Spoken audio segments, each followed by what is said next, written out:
Learn English through story. The burden of choice.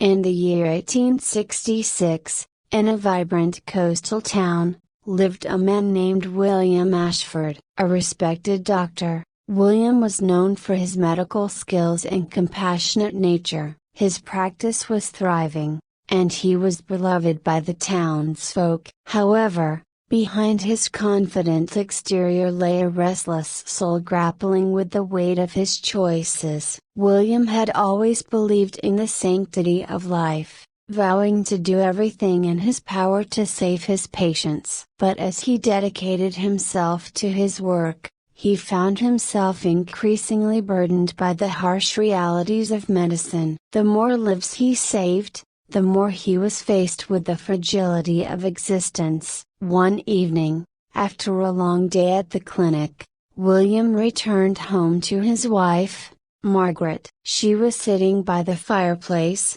her eyes filled with warmth and concern. "You seem troubled, my love," she said, noticing his weariness. "It's just the weight of my responsibilities," he replied, pouring himself a glass of whiskey. "I feel like I'm constantly battling fate, and I'm losing." Margaret reached for his hand. "You've saved countless lives, William. You mustn't carry the burden of every decision alone." "I know, but it's hard to accept that I can't save them all," he confessed. "Each choice weighs heavily on me." The following week, a tragic event shook the town. A severe influenza outbreak swept through the community, claiming the lives of many, including children and the elderly. The local hospital was overwhelmed with patients, and William found himself working day and night, tirelessly trying to save as many as he could.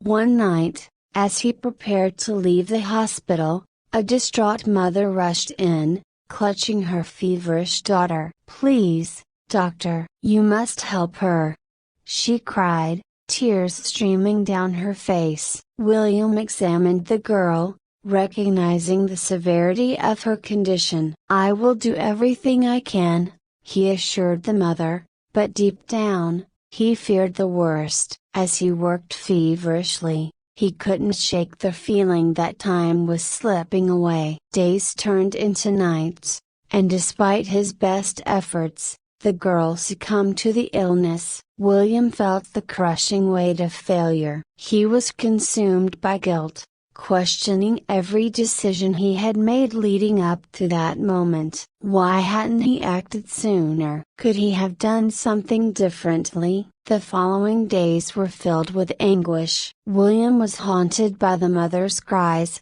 her grief echoing in his mind. He avoided the hospital, isolating himself in his home, where he felt safe from the pain of his profession. Margaret, worried about her husband, tried to reach out. "William, you can't shut yourself away. You need to return to your patients," she urged gently. "I can't face them, Margaret." "Not after what happened," he replied, his voice strained. "I let that little girl down." "You mustn't let guilt consume you. Every doctor faces loss. It's part of our calling," she reassured him. "But you can't abandon those who still need you." Reluctantly, William returned to the hospital, only to be met with the burden of grief and fear among the staff and patients. He watched as families struggled to cope with their losses, and the hospital became a somber place. One evening, as he was leaving, he encountered a young nurse named Clara. She was new to the hospital, her eyes filled with determination. "Dr. Ashford, I know this is a difficult time, but we need you." "The patients look to you for hope," she said earnestly. William sighed, feeling the weight of her words. "I don't know if I can provide that hope anymore, Clara." "Not after what happened." Clara placed a hand on his shoulder. "Hope isn't about never facing loss, it's about finding strength to continue despite it. You've inspired so many. Don't let this defeat you." Her words struck a chord deep within him. He realized that he had a choice: he had to allow his grief to consume him or to rise above it and continue fighting for those who still needed him. With renewed determination, he returned to the wards. As the weeks passed,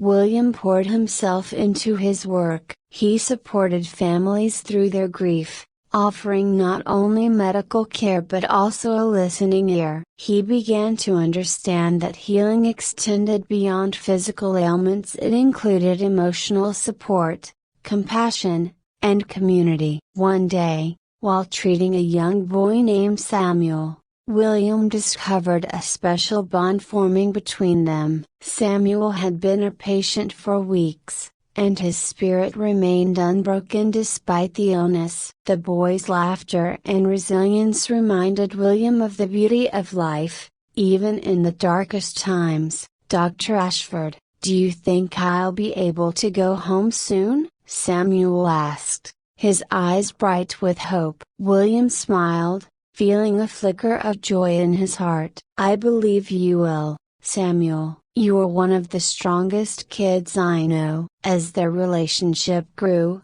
William began to understand the importance of hope in the healing process. He started to share stories of recovery with his patients, celebrating every small victory. The hospital atmosphere shifted. Laughter replaced despair as patients found solace in each other's company. Months later, the influenza outbreak began to wane, and the hospital started to return to normal. William felt a profound sense of gratitude for the lessons he had learned during the crisis. He had come to realize that while he couldn't save every life, he could make a difference in those he touched. One afternoon, as he walked through the hospital corridors, he spotted Clara speaking with a group of nurses. They were laughing, their spirits lifted. William approached them, a newfound sense of purpose radiating from him. "Thank you for reminding me why I became a doctor," he said to Clara. "It's not just about saving lives, it's about nurturing hope." Clara smiled warmly. "You've always had that in you, Dr. Ashford. You just needed to find it again." As the sun set over the town, William stood outside the hospital, reflecting on the journey he had taken. He had learned to embrace both the joy and sorrow that came with his profession. He understood that every choice he made carried weight, but that weight didn't have to crush him. Instead, it could be a source of strength. In the following years, William continued to serve his community, becoming a mentor for young doctors and a source of support for families. He hosted workshops on grief and healing, emphasizing the importance of compassion in medicine. His approach transformed the way healthcare was viewed in the town,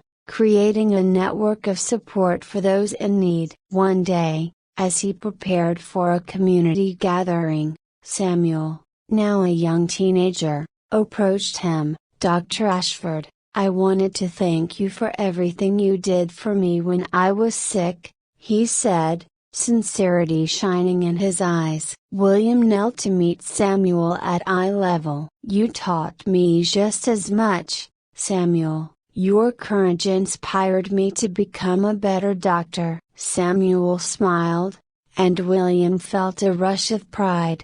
He realized that the connections he had formed with his patients had enriched his life in ways he had never anticipated. Each individual story reminded him of the power of hope, resilience, and love. As the years rolled on, the town flourished, and so did William's family. Margaret had always been his anchor, supporting him through the darkest days and celebrating the triumphs. Their children grew, inspired by their father's dedication to healing. One evening, while gathered around the dinner table, William's daughter, Lily, asked, "Dad, what makes a good doctor?" William paused, reflecting on the countless lessons he had learned. "A good doctor listens, shows compassion, and understands that healing goes beyond medicine. It's about connecting with people, lifting them up, and helping them find their own strength. Lily nodded, absorbing his words. I want to be a doctor just like you, Dad. William's heart swelled with pride. You can be even better, my dear. You have a gift for empathy. Years passed, and William watched as Lily followed her passion, eventually becoming a doctor herself. She carried forward the legacy of compassion and hope that he had instilled in her. Together, they worked side by side, continuing to impact their community. One day, as they were treating a patient together, Lily turned to her father and said, "You've built something beautiful here, Dad." "It's more than just a practice, it's a community." William smiled, reflecting on the journey they had taken together. "It started with choices, my dear. Every decision we make shapes not only our lives but also the lives of those around us." As the sun set on the horizon, casting a warm glow over the town, William knew that he had found his purpose. The burdens he once carried had transformed into sources of strength, guiding him to a life rich in meaning and connection. In the twilight of his life, William sat on the porch, watching the world go by. He felt a deep sense of fulfillment, knowing he had made a difference. The laughter of children playing in the distance reminded him of the joy that came from embracing both the challenges and the blessings of life. And so, the legacy of William Ashford continued, not just as a skilled doctor but as a beacon of hope for all. He had learned that the true essence of medicine lay not in the pursuit of perfection but in the compassion shared among people. With every life he touched, he had woven a tapestry of resilience, love, and hope that would endure for generations to come. I hope you enjoyed the story. If you enjoyed, then please like and share this video, and don't forget to subscribe our YouTube channel. Thank you for watching.